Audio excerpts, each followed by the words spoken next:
Good afternoon. My name is Darlene Fiander, and I am President of the Tourism Industry Association of Nova Scotia and Chair of Tourism HR Canada Board of Directors.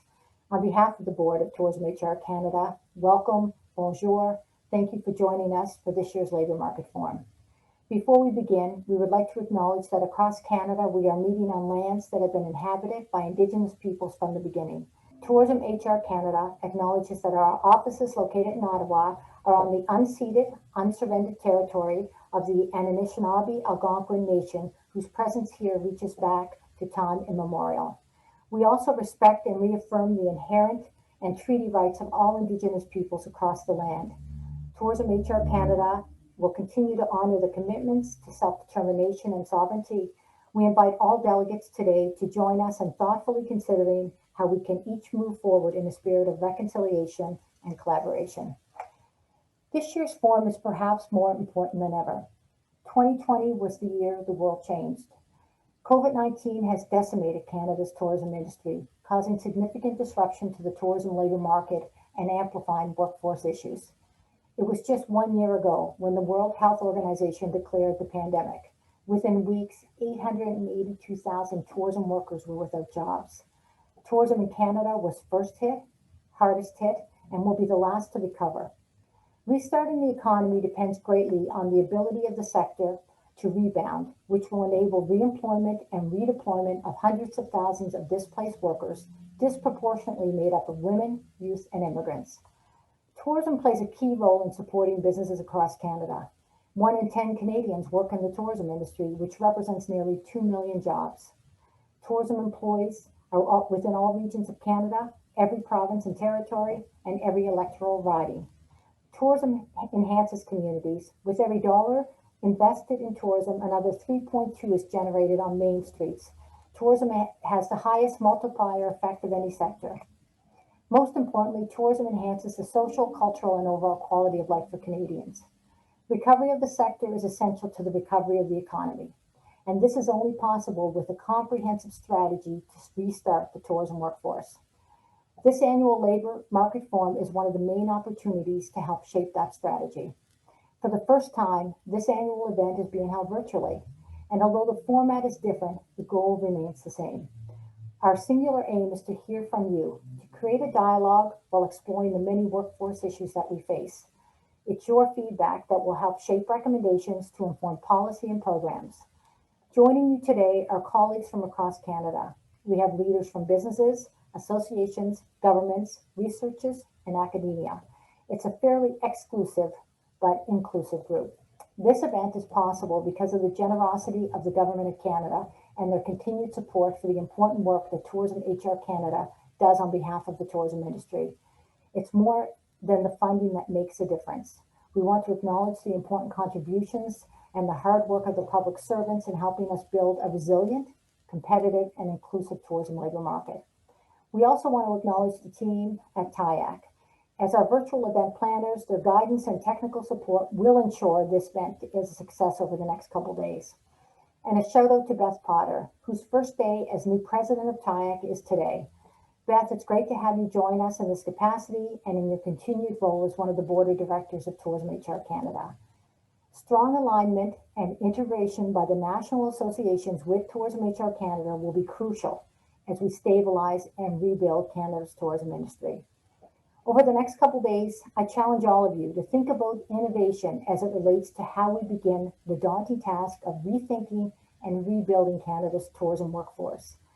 Tourism HR Canada is here for you, well beyond this event, and I'm confident that working together, we can achieve success. On behalf of the Board of Directors, I want to acknowledge the hard work and dedication of the staff at Tourism HR Canada, particularly during the past 12 months. The industry across Canada is very fortunate to have such a credible and professional organization as a champion for the tourism labor market agenda. I am now pleased to hand off to Philip Mondor, President and CEO of Tourism HR Canada, who will officially lead the 2021 Tourism Labor Market Forum. Thank you. Thank you, Darlene. Bienvenue. Welcome to this year's Labor Market Forum. It's been 1 year into the global pandemic, and the industry has faced one of its most devastating years. With the rollout of vaccines, we are starting to see signs of hope and can begin to focus on recovery. Mais nous faisons face à de nombreuses incertitudes. We still have a long road ahead, one that will have us tackle some of the most important policy decisions that will enable us to implement strategies and help us emerge stronger and more resilient. Tourism HR Canada is mandated to address labor market issues that will ensure the tourism sector can thrive. COVID has triggered significant workforce adjustments like we've never seen. And as you heard Darlene say, COVID-19 has caused significant disruption to the tourism labor market, much greater than the economy overall. Charting the direction forward is not easy, but we can all anticipate a brighter future and know that collectively we can strive for an industry that is stronger than ever. Ensemble, nous pourrons élaborer un plan de relance solide et accruer le retour des visiteurs et du personnel en toute sécurité. The Workforce Shortfall Report provides a further glimpse at the challenge ahead. Le rapport sur les pénuries de main-d'œuvre constitue la toile de fond du forum. This was sent to all registrants, but if you don't have a copy, check out the link now, listed in the chat room. Si vous ne l'avez pas reçu, un lien est dans la fonction de conversation. The challenges we face with the labor market are complex and vast, most centered on the needs related to the supply of workers, skills, and the mobility of the workforce. These 4 days only give us a chance to shine a light on a few of the most concerning labor market issues. As you saw in the report, tourism faced an unprecedented shortfall of workers in 2020, affecting all 5 industries that made up the sector in all regions of Canada. Unemployment rates in the sector were, on average, nearly double that of the overall economy. Il y avait 22% moins d'employés en tourisme en 2020 qu'en 2019. We know that many workers are not going to return, and there are many reasons for this. But what it means is that we are anticipating great shortages moving forward, and this will hamper the recovery of the sector and the economy overall.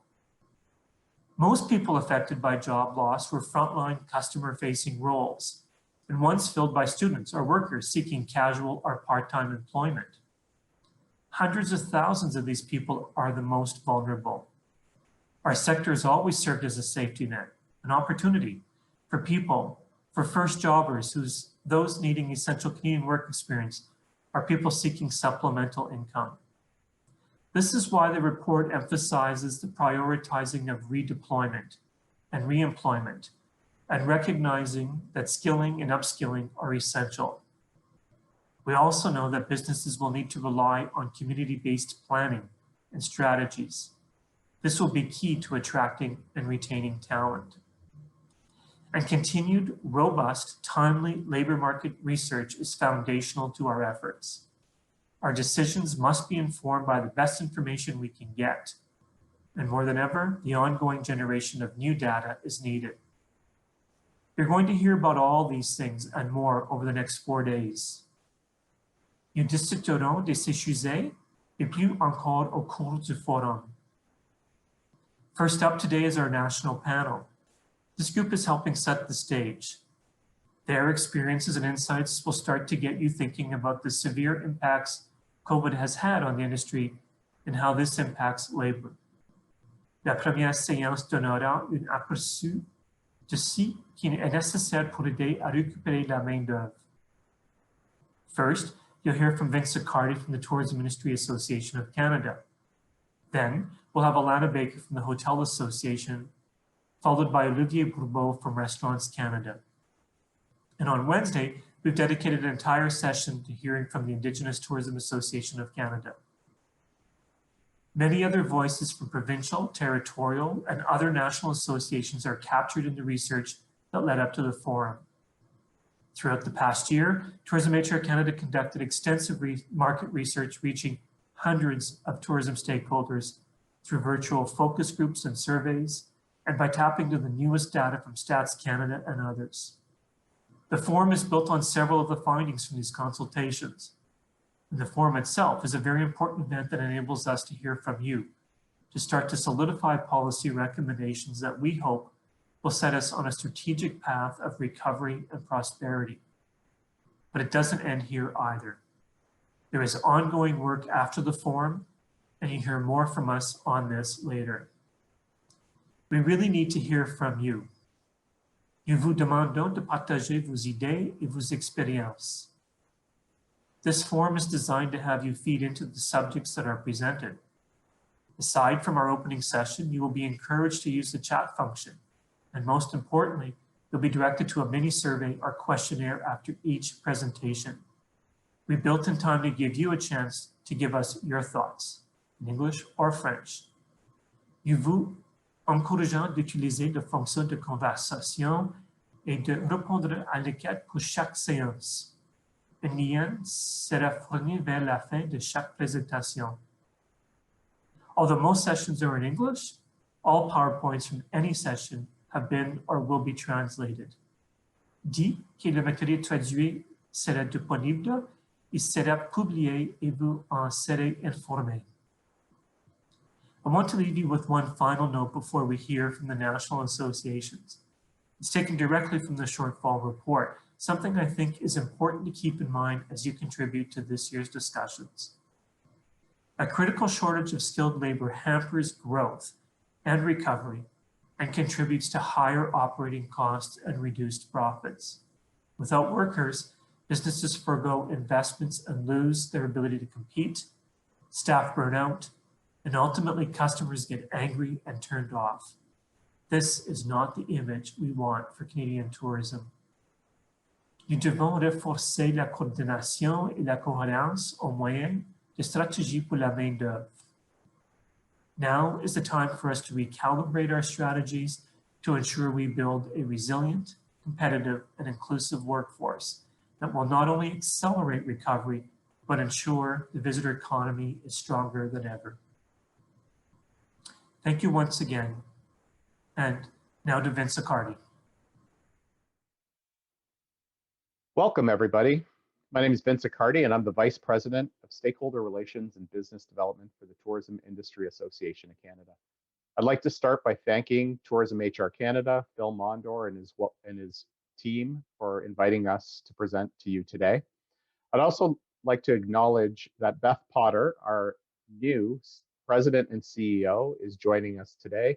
And both Beth and I will be available through the chat feature should you have any questions. Our association, as many of you know, is the national advocacy voice for the tourism industry in Canada. We've been working since May 2020 with an industry recovery committee to inform our policy plans and to advocate to government on what our industry needs to get through COVID and to recover. As we know, our economy is far too important to lose. Our sector was the hardest hit. It is the first hit, and now it is clear that we are going to be one of the last to recover. We've heard some positive words from the Canadian government, from the speech from the throne, from the updated mandate letters, and we know that there's acknowledgement and commitment to our sector, but now we need to see action. It's time to plan and to invest in tourism's recovery. Our recovery plan, which was launched in February, is a roadmap to tourism recovery. It still has components in it around business solvency because we know that it's important to save the businesses that are able to survive. We know that we need to focus on safety and championing safety as an industry. And we also need measures and commitments and investments for keeping us globally competitive when we can welcome visitors back. We're hopeful that our plan and many of the measures within it will be highlighted in the next federal budget. So supporting business solvency. We are still in dire need to save the businesses and get our businesses through to the other side of this pandemic. Things like the HASCAP program have been helpful, and although it's still fairly new, we're working with the government regularly to report back any gaps that we've identified and to fill those gaps so that it's accessible for more businesses across Canada. The Triple RF program and the tourism envelope of money that's available through the regional development agencies has been helpful, but we know there's still gaps, and we're working to fill those as we move forward. The wage subsidy, right now, as of this recording day, the government announced an extension, but it wasn't quite to the end of the summer 2021. So we'll continue to push for that. We know that there's still gaps for seasonal businesses, and we need clarity on the revenue comparisons, and we need that to be off 2019 because we know last year was not a year to compare revenues. The emergency rent subsidy has been extended, and we'll continue to work on some of the gaps that we've identified around the top up and to make that more accessible for businesses that were basically shut down, but were able to operate in very limited capacity. Talks are continuing for support for the air sector, but we know that without a healthy air sector, that we're going to have very difficult time recovering, and recovery will be delayed. We need to ensure that our rural destinations have service and that we can get that service back on track quickly. Safety. Safety is number one for our sector, and we have done our part. We are partners with Canada in keeping Canadians safe. We have recommendations on support for rapid testing and contact tracing programs so that we can reinstate travel. We know that we need a policy roadmap to understand how we're going to reopen our provincial territorial borders to each other, and most importantly, our international borders. We need to use the data and the science to inform and to eventually replace our quarantine measures.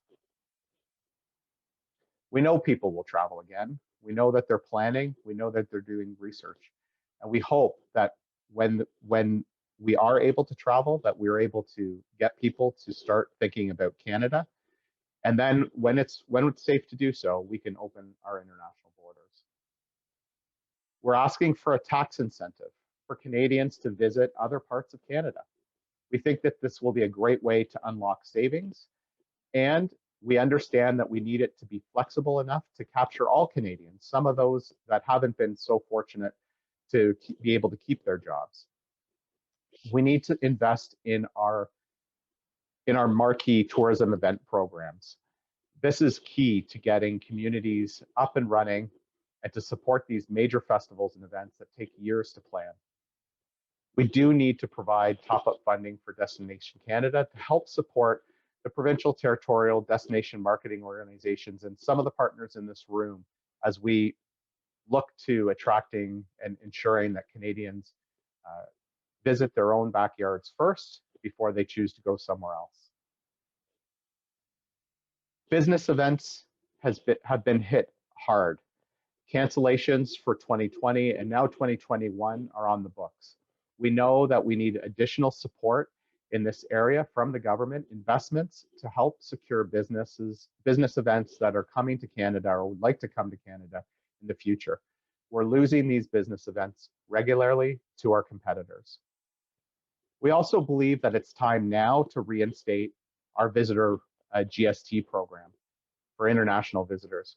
Canada is still one of the only countries in the world that doesn't have a GST visitor rebate program, and we think the time is right to do this now so that when we reopen, we have just another reason to invite people back to Canada.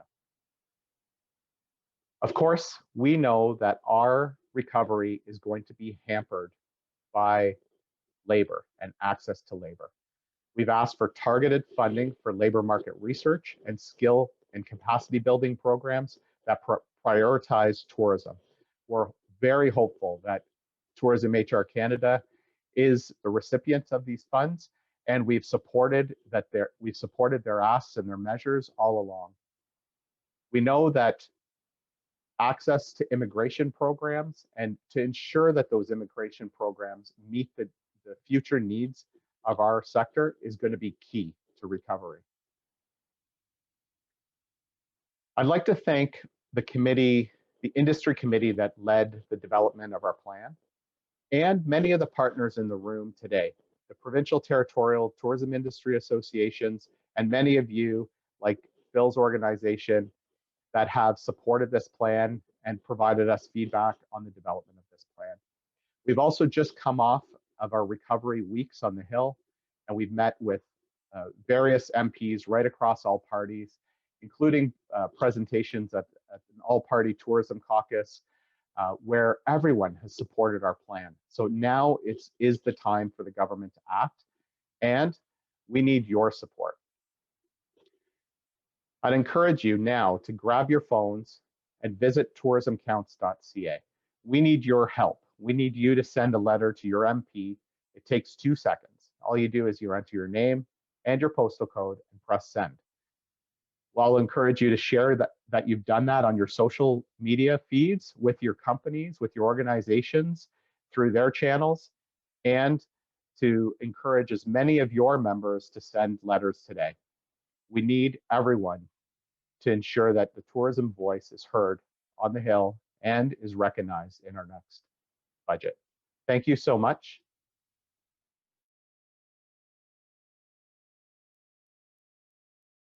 Good morning. My name is Alana Baker, and I'm the Senior Director of Policy and Public Affairs with the Hotel Association of Canada. It's great to be with you today, and thank you to Tourism HR Canada for the invitation. So I just want to start by saying we are all in this together, and it's been quite a journey. It's hard to believe that we have been living with this pandemic for 1 year now. Like others within the tourism sector, hotels have been doing their part to prevent the spread of this virus and working with public health to protect some of Canada's most vulnerable. When the crisis hit, the industry immediately got together and mobilized. We are a resilient industry, and we will get through this together. But we are now facing a critical turning point in our sector. We had thought that the end of the line for us was this summer, and increasingly, as each day passes, we are realizing that may not be the case. We remain hopeful that we will see a little bit of the summer, and we are hopeful that some of the stimulus measures in place can help us move people around this fall. And we are hopeful that Canadians come back and they feel confident to travel and make decisions to spend money in Canada. But we can't control all those factors. And unfortunately, it does leave us in a situation where the future and journey ahead are uncertain for the industry. There are 4 factors that are going to affect the recovery of the travel and tourism industry in Canada. The first is the vaccination timeline. We know that there is some optimism, but realistically, we also know that most Canadians are not going to be vaccinated until the end of summer or the beginning of fall. And what that means is that we are going to have a diminished domestic summer tourism season. We were never going to have an international summer tourism season, but even domestic tourism is very likely to be diminished. We are already seeing that our downtown cores have no bookings, and we think that people are probably still going to stay close to home and off the grid for this summer. The next factor is that as we roll into Q4, the core of our business at that time comes from conventions and meeting business. And in the spring, that's also our conventions and meeting season. We are very likely to miss both of these seasons. And the reason for that is because it's unlikely that we're going to see hundreds or thousands of people in a conference room in the fall. And the conferences that would take place in the spring, these are major events that have months of lead time to book. And so technically, we should already be booking those events to take place next spring right now. And none of those bookings are happening. So we will likely see some small meetings and some small weddings and celebrations with hopefully 50 people, maybe even 100, but that is not where the core of our revenue actually comes from. And on top of that, we've got a very likely slow business travel recovery. Zoom has changed the world we now live in. It has changed the way we work. And on top of that, we've had businesses as a matter of policy and principle say, let's not have our employees do any traveling right now, simply because it may not be safe. So we don't really anticipate business travel to come back with a roar. We think it's going to be slower. So it will be a component, but a much smaller component than it would be under normal circumstances. And finally, we've got the international border likely opening in the fall, perfectly timed to miss the tourism season where 80% of our visitors would be international at that point in time. And we also realize that this is not generally the time when visitors from abroad come to Canada when the weather gets cold. So this is an additional factor. All of these factors combined mean that we are likely to have a very long and protracted recovery, not in the summer, not in the fall, and not in the spring. It looks like next summer is actually the target for our sector to have a recovery. And I do want to make one thing clear. We are actually not debating whether or not health restrictions are necessary and important. We understand and appreciate that they are. We've been working hand in glove with public health to provide our hotels as services, whether that's as quarantine facilities or turning them into hospitals or isolation centers over the course of this pandemic. So we understand these restrictions are necessary, but it doesn't change the fact that it puts our hotels in a very difficult situation. So what was a 12-month shutdown for us has effectively now become a plus 14-month period of time. In total, that's 26 months of basically sitting empty from beginning to end. And what's different about our sector is that the core of our business is being restricted because of mass gatherings, because of international border closures, and because of the messaging that you just need to stay close to home. We are in the business of bringing people together. And those factors are preventing people from moving around, and it will continue to prevent people from moving around in any kind of meaningful way for the duration of this whole period. So the result of that is that we will see permanent mass scale closures, and this is going to cause a breakdown of the anchor businesses in the tourism and travel sector, like hotels. I just wanted to share a key statistic from our most recent survey. Results show that 1 in 2 hotels are saying that their projected revenue loss for the balance of 2021 is between 50 and 90%. So what does this mean for Canadians in a post-pandemic world? Well, it means that tourism destinations and communities that rely on tourism are going to be at risk, because the first thing you do when you book a trip is you book your accommodation. And if there's nothing available, your trip doesn't happen. Similarly, Canada will not be in a position to attract major group business if there's no hotel industry. And our downtown cores are the hotels that are going to go out of business first. The positioning of Canada to attract and host major festivals and cultural events will be absolutely hampered. It will not be possible for us to bid on any of these events, which will bring meaningful recovery to the downtown cores into the future if we don't have enough of an accommodation industry left. And what this means for rural and remote regions is that essential services can't be provided. Particularly in the northern and remote regions, those hotels are absolutely at risk of going under. And so how then do you get the services even into those areas? That becomes a critical challenge. Our employees, who are the backbone of our industry, and this has been the most heartbreaking situation of all. We employ some of the most vulnerable populations in the country. There are more than 2 million employees whose tourism industry jobs are at risk. You can see the latest data here, courtesy of our friends at Tourism HR Canada. Tourism represented nearly 90% of Canadians without jobs in November. The tourism unemployment rate on average is nearly double of the overall economy, and this is growing.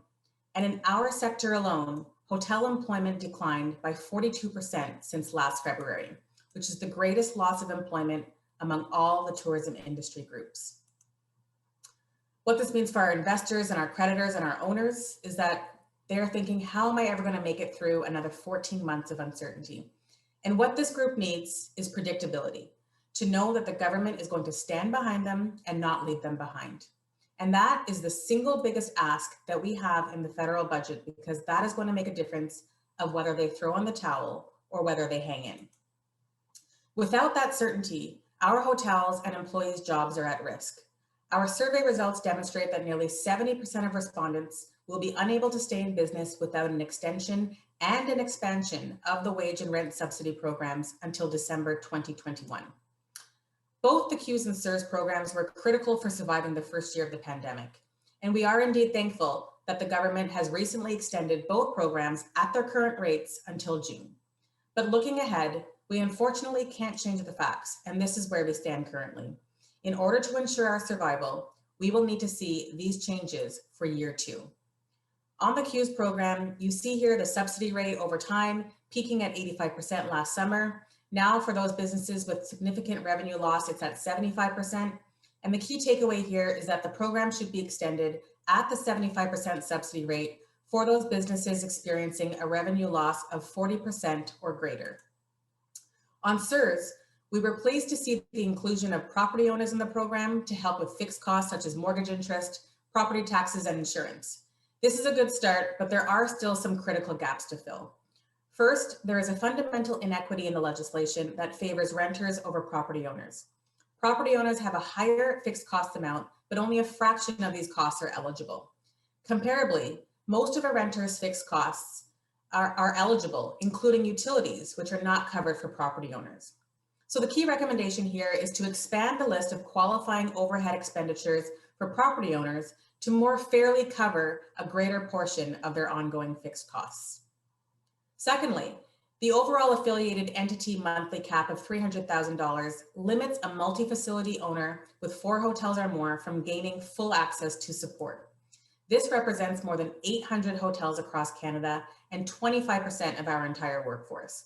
This cap is penalizing the many Canadian-owned, family-run success stories who have expanded their operations and have become successful in regions across the country. They should not be punished or restricted from accessing a program because of modest growth. So in order for these hotels to access the full benefit of this program, the monthly affiliated entity cap should be increased to at least $1 million. Overall, we have 4 key recommendations for government. Our number 1 recommendation is to please protect employment.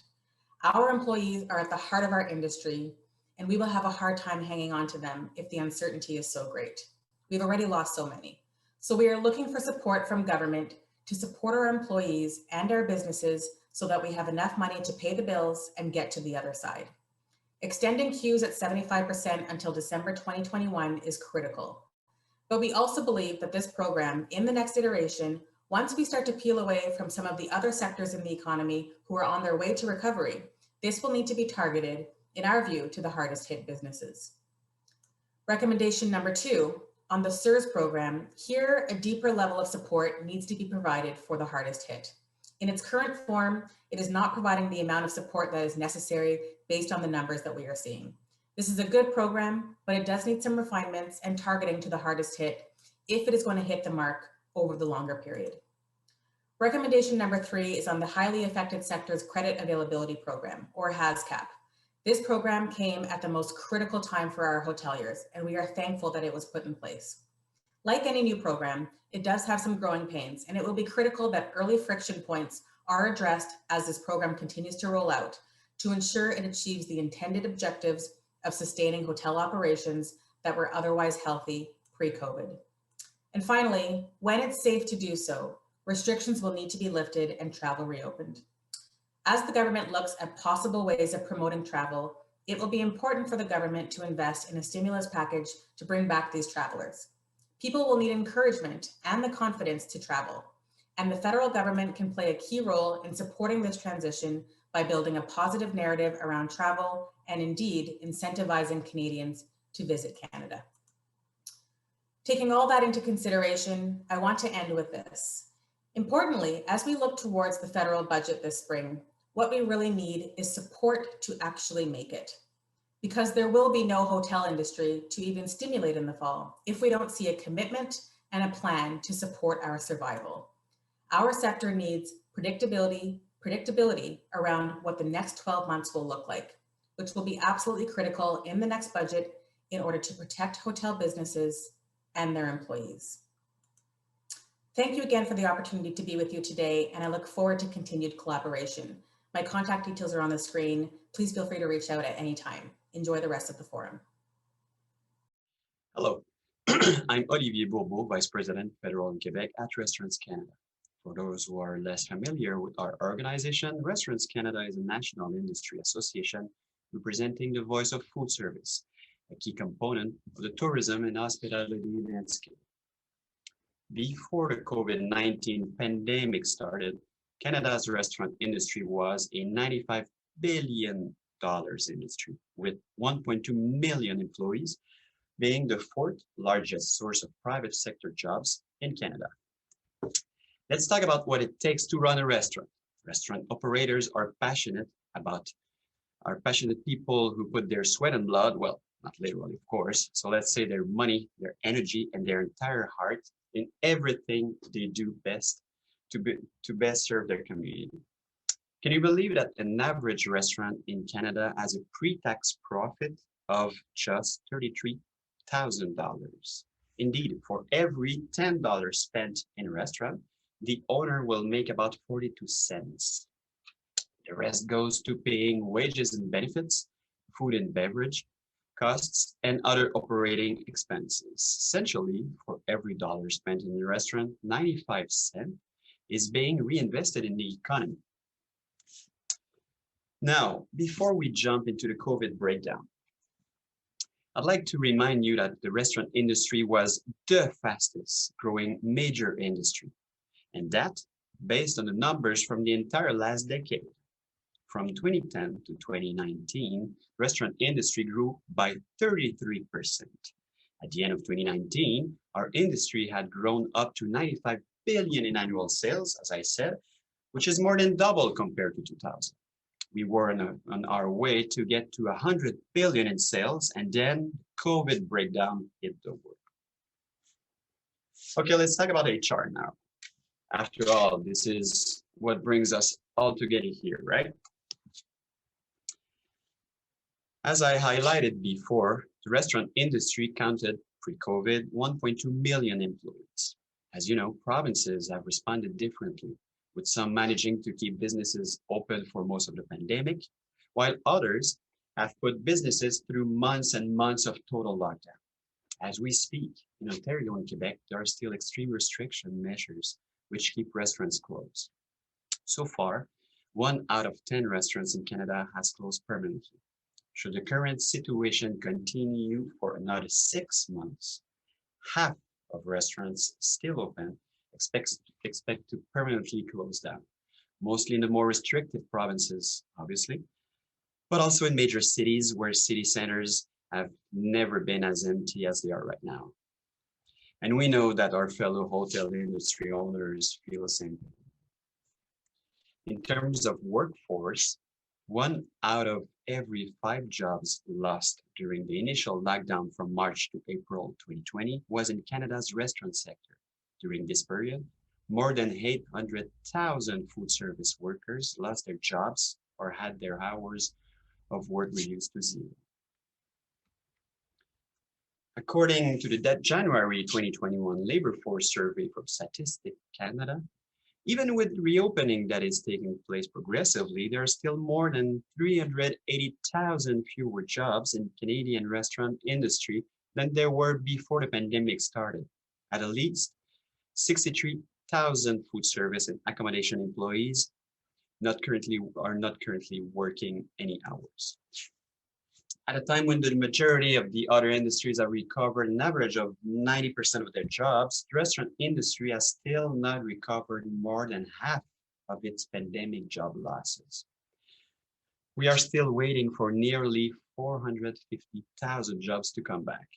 I say waiting for, but actually we're already proactively looking for these people to be ready when the position will open. We all know that we were in a labor shortage situation. And with the prolonged COVID situation affecting our industry, several of our valued employees made a decision to change their career path, which amplifies the hiring challenge for us.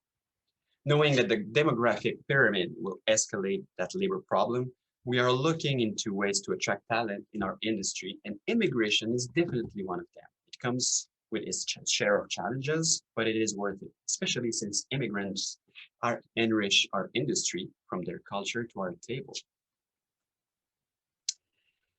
So how helpful the following, when you take a look at the slide, so how helpful the government programs were helpful for us? Well, we all know that the situation has been dramatic for a year now.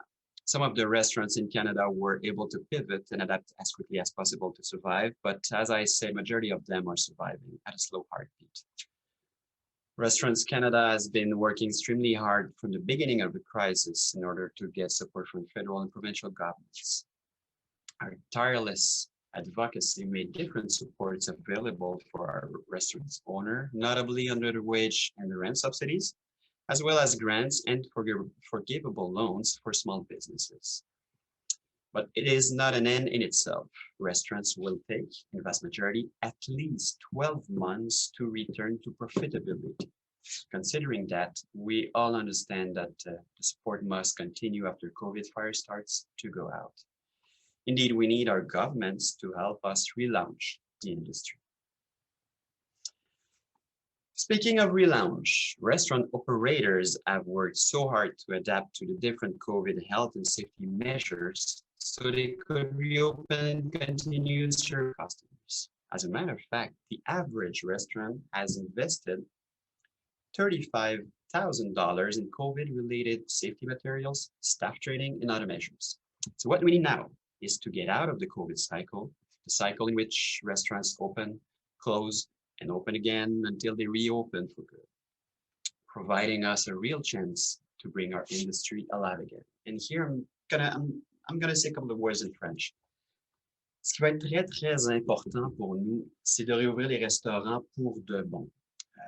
Probablement que les gens qui m'écoutent actuellement et qui parlent français, comme moi, vous habitez en partie, en vaste majorité au Québec.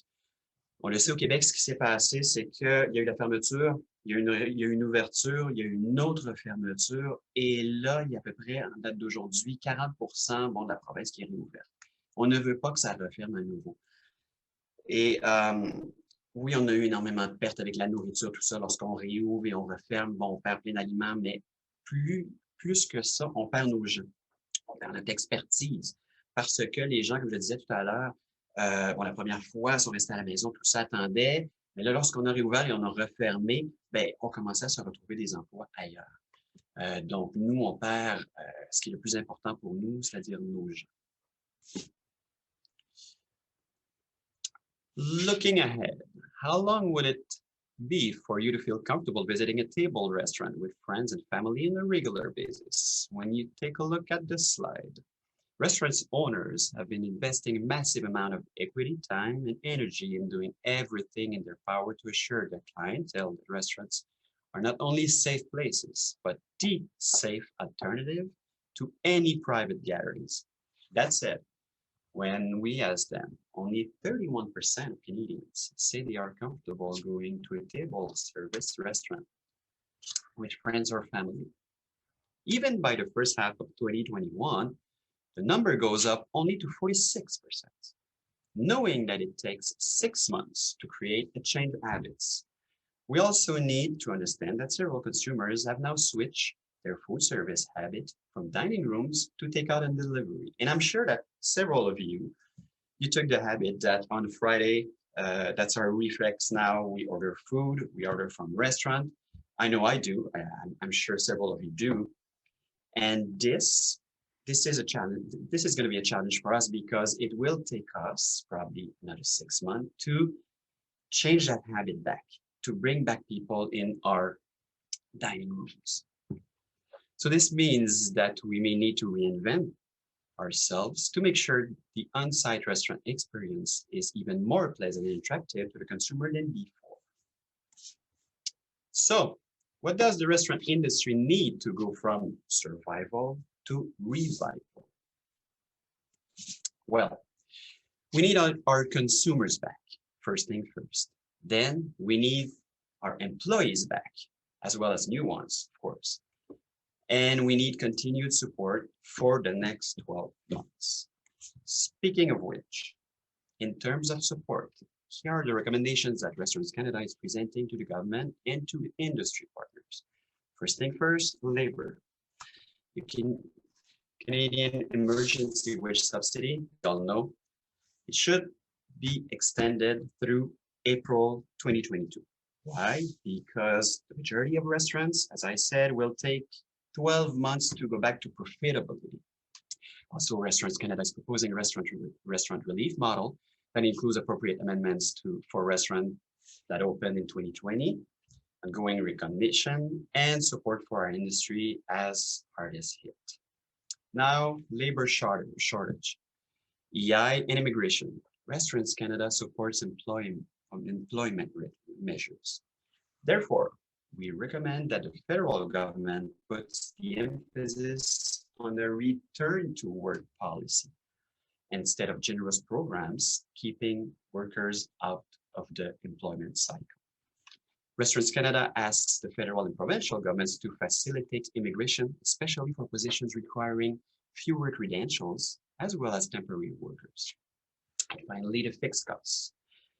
Canadian Emergency Rent Subsidy, again, should be extended through April 2022. The eligibility requirements need to reflect diverse and innovative food service business models. Restaurants Canada recommends that the 300,000 cap on multi-unit operations across the country be eliminated and instead calculated on a per location basis.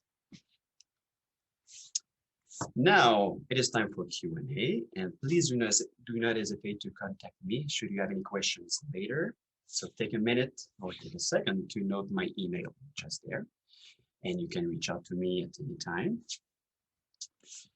So thank you very much for giving me the opportunity to share with you what has been the biggest challenge for industry in decades, and for taking the time to collaborate with us to make sure that following this huge breakdown, we use this situation as an opportunity and turn it into the greatest comeback in history.